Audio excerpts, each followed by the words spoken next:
Xbox changes Xbox Live to Xbox Network, and people are finding creative ways to play PlayStation, Nintendo and Steam games on Xbox. Welcome everybody and thank you for joining me. So there's a couple of things to discuss here, and up first is Xbox Live changing their name to Xbox Network. Now I have no clue what prompted this change or why they chose to do this, but it has now officially been confirmed by Xbox themselves. The Verge did a great article about this name change where they said Microsoft is rebranding Xbox Live to the Xbox Network. Instances of this new branding started appearing in the Xbox dashboard recently for beta testers, with clips being uploaded to the Xbox Network instead of Xbox Live. Microsoft has now officially confirmed the name change, and again I have absolutely no clue what prompted this type of change. The statement that they made regarding the change also didn't really help. They just said Xbox Network refers to the underlying Xbox Online service, which has been updated in the Microsoft Service Agreement. The update from Xbox Live to Xbox Network is intended to distinguish the underlying service from Xbox Live Gold memberships. Now I don't really know what they mean by that. The only assumption that I can make is that Xbox want people to be able to tell the difference between Xbox Live and Xbox Live Gold, but I think at this point people already know that. It seems like Xbox Live will be changing to the Xbox Network, but Xbox Live Gold will still remain as is. At least that's what I think they mean when they say the Xbox update from Xbox Live to Xbox Network is intended to distinguish the underlying service from Xbox Live Gold memberships. Now if their goal is not to confuse people, I don't think that they are doing a very good job. Again, these are the same people that brought us Xbox One, Xbox One S, Xbox One X, Xbox Series X and Xbox Series S. In the end, I don't really care about the name change. I just thought it was a little bit confusing.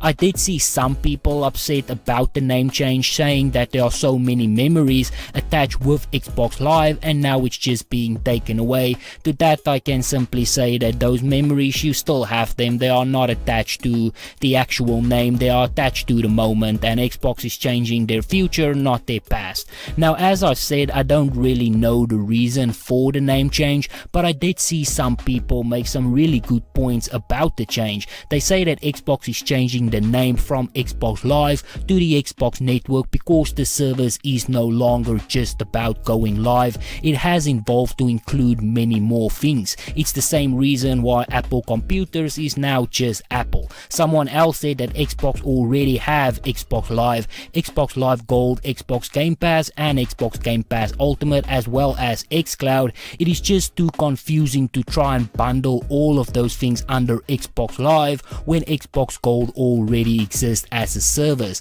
Placing them under the Xbox Network brand is just much more clearer. Now that makes sense. I do think that the Xbox Network is just meant as an umbrella for all the different Xbox services. You have the Xbox Network, and then under the network you will find things like Xbox Live Gold, Cloud Gaming and Xbox Game Pass. Previously all those things just fell under Xbox Live, but now it falls under the Xbox Network because Live is just no longer representing what Xbox is trying to do. Hopefully they will come out with an official blog post where they explain all the plans. I'm also saying Xbox too much, I just realized that, but the point is that there are a lot of changes coming to the network. Last year Xbox announced that they will stop asking for a subscription to play free-to-play games like Fortnite after fans started to push back. They also got some pushback over an attempted price hike, but to Xbox's credit, all of those decisions has now been fixed. But up next, people now have a workaround for playing Steam games on the Xbox Series X,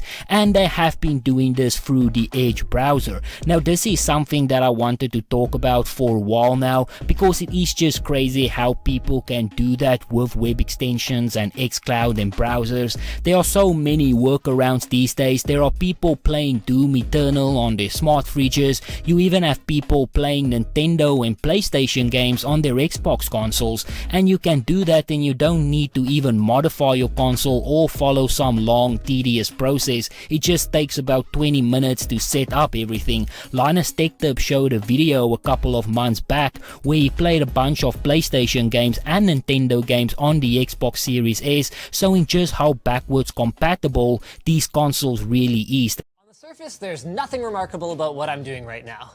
Until I do this.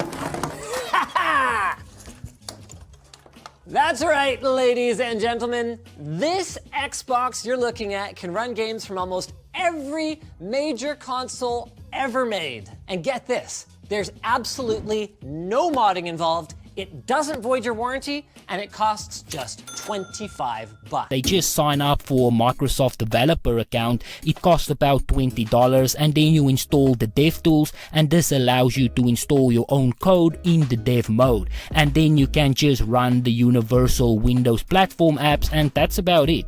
After that, you can play Nintendo games and Game Boy games and even other older console games straight from your external hard drive where you have saved those games. Based on what I can make out, they simply just use code emulators on the Xbox, and emulators is legal, obviously ROMs is not, so I can't stress this enough, but you do need to already own these games or buy them legally. You need to make sure that the game that you play is obviously a legal copy. It is illegal to pirate. Now there is a few more complicated steps that needs to be taken in some cases, but you can just follow those steps and play a bunch of great Nintendo and PlayStation games, making the Xbox more backwards compatible with PlayStation games than PlayStation is themselves.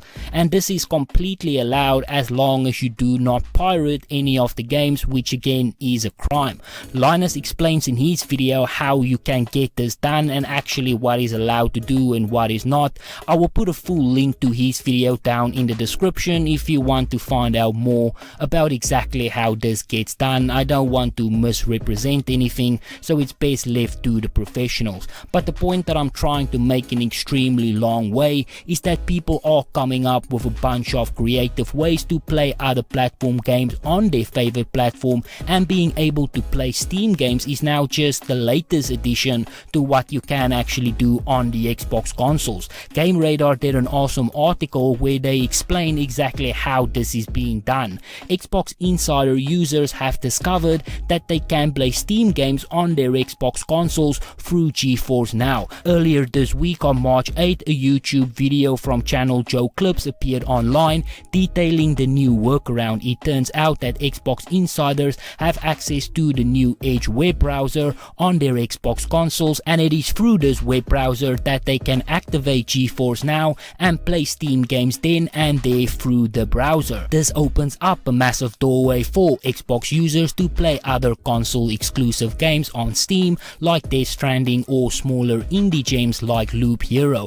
Additionally, these preview users can also run apps for Google Stadia and the Epic Game Store, meaning it's technically possible to run games from both platforms on the Xbox Edge browser. Now they do also point out that it's only compatible with games that is supported by a controller, but that pretty much is every single game these days. Now it is also worth pointing out that almost every single game released on PC is also on the Xbox now, but there are also games like Horizon Zero Dawn that is only on the PC and PlayStation. By using Edge, those games are now becoming available and you can just play it legally through the Edge browser. You just need to make sure that you buy the game from Steam. There is just so many things that you can do now with backwards compatibility. You can even access Google Stadia through Edge. Now I have no clue why you would want to play Google Stadia on your Xbox when you have xCloud, which is just superior in every aspect,